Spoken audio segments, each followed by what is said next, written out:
Hello, my name is Sumit Krishna and you are watching a channel of India Drone and Air. Today, we will talk about the drone photography and cinematography course. What makes drone cinematography so impressive? Yes, it's an aerial advantage. Drones grant us access to those camera angles and orientations which were once inaccessible or maybe reserved for only a big budget production that uses helicopters. At India Drone Academy, we have a specialization course to develop your photography skills combined with drone flying skills.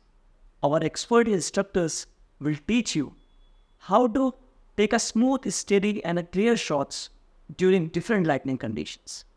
Lighting conditions can either make or break your shot. Do not stick with auto mode anymore. Explore manual camera settings like aperture, shutter speed, ISO, and take a full control over your exposure to achieve the desired results. From the basic drone flying skills, camera settings to post-processing, we teach you everything during your training session at IDA. For more details, log on to our official website www.indiadroneacademy.com. Thanks for watching and please subscribe to our channel for drone related tips, tricks and inspiration.